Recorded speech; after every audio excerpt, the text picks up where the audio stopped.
bienvenue dans votre nouvelle émission Reçu 7 sur 7. Nous allons aborder donc une toute nouvelle saison qui a pour thème l'importunité spirituelle. Alors nous verrons que l'importunité, ce n'est pas un thème très courant qui est abordé, mais vous allez voir qu'il est très pertinent et très important. Première chose, la définition de l'importunité.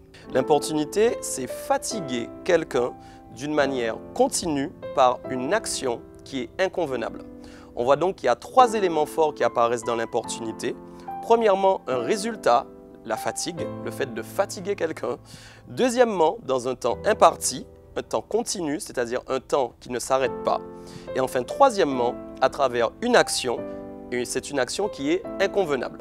Alors je sais que ça peut paraître un peu bizarre, mais vous verrez que l'importunité pourtant a été prêchée par Jésus-Christ et qu'elle peut être aussi spirituelle.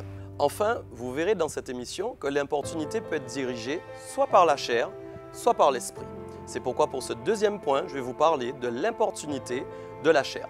Comment elle nous aborde? Elle nous aborde dans des situations de stress extrême. Nous avons un exemple qui est très concret. Nous nous sommes rendus compte que Jésus-Christ, durant son parcours sur la terre, n'a jamais voulu s'écarter de la volonté de son Père. Pourtant, quand l'angoisse est arrivée vers lui, à cause du sacrifice à la croix qu'il allait aborder, sa chair est venue l'importuner. La Bible nous enseigne que 3 fois, il a dit « Mon Père, s'il est possible que cette coupe s'éloigne de moi, toutefois, non pas ce que je veux, mais ce que tu veux. » Par 3 fois, Jésus-Christ a répété cette phrase. C'était la preuve que sa chair était en train de l'importuner pour lui dire « Arrête, sors de la volonté de ton Père, parce que ce que tu vas vivre est trop compliqué pour toi, trop difficile à vivre. » Pourtant, nous voyons, grâce soit rendue à Dieu, qu'il a tenu ferme jusqu'au bout. C'est pourquoi je vous explique aujourd'hui que si vous êtes dans des situations de stress extrême, préparez-vous à ce que votre chair vienne vous importuner. Troisième point, quand la chair vous importune, elle veut vous empêcher de rester éveillé. Nous constatons aussi que lors de cette situation où Jésus-Christ était angoissé, il a fallu aussi que les disciples restent éveillés pour prier avec lui. On s'est rendu compte que 3 fois aussi, ils se sont endormis. Le Seigneur leur a dit, il vint vers les disciples qu'il trouva endormis et il dit à Pierre, « Vous n'avez donc pu veiller 1 heure avec moi. » Là aussi, préparez-vous, car quand des situations difficiles viendront vers vous, vous verrez que votre chair voudra vous endormir pour vous empêcher de prier. Elle va vous importuner en vous donnant des pensées, vous disant « Arrête, tu es déjà vaincu, tu ne peux pas y arriver, tu ne peux pas continuer. » Bref, elle voudra vous endormir spirituellement. Veillez à cela. Quatrième point où la chair voudra encore vous importuner, elle veut vous faire avoir honte de Dieu. On peut lire notamment en Matthieu 26, verset 34, que Jésus dit à Pierre, « Je te le dis en vérité, cette nuit même, avant que le coq chante, tu me renieras 3 fois. » On se rend compte que sous la pression de ce que Pierre était en train d'observer, lui qui était tellement sûr de ne jamais trahir Jésus, sa chair, par 3 fois encore, est venue l'importuner.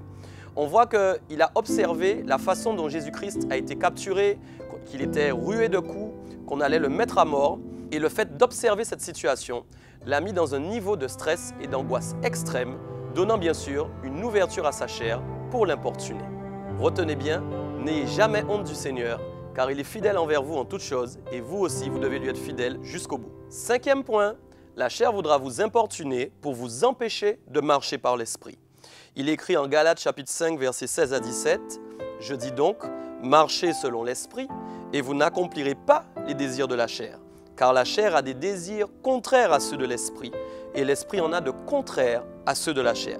Ils sont opposés entre eux, afin que vous ne fassiez point ce que vous voudriez. » On voit ici que nous ne pouvons jamais faire ce que nous voulons. Soit la chair va nous diriger, soit l'esprit va nous diriger. Il est donc très important que nous puissions marcher par l'esprit, c'est-à-dire nous sentir totalement libres de lui obéir pour faire sa volonté, car dans les jours difficiles, si notre chair est habituée à nous diriger, c'est elle encore qui prendra le contrôle dans les moments de stress et elle voudra encore nous écarter de la volonté de Dieu. Grâce soit rendue à Dieu, nous ne pouvons pas faire ce que nous voulons, mais c'est simplement pour que nous fassions la volonté du Saint-Esprit. 6e point, s'éloigner pour se préparer au jour de l'importunité de la chair. La Bible nous dit que Jésus, sachant que le jour de l'angoisse allait arriver, s'éloigna pour prier. On voit donc souvent dans la Bible que Jésus se préparait toujours dans la prière. La Bible nous enseigne que souvent il allait à la montagne, il se mettait à part, il restait seul Et donc, il a pris une habitude vraiment d'être seul dans la prière. Là aussi, c'est une clé très importante parce que juste avant que l'angoisse arrive et que sa chair vienne l'importuner, il avait dit qu'il s'éloignait pour prier. C'est pourquoi je vous encourage, vous aussi, à prendre des temps de mise à part dans la prière pour vous préparer aux jours difficiles. Pourquoi? Parce que si vous n'êtes pas entraîné à le faire, lorsque les situations de stress viendront vous accaparer, vous serez faible et la chair pourra vous importuner et vous diriger pour faire le contraire de la volonté de Dieu. Enfin, 7e point, la conclusion. Nous devons donc nous habituer à nous éloigner pour prier, pour nous préparer aux jours difficiles où notre chair voudra nous importuner pour nous détourner des voies de Dieu.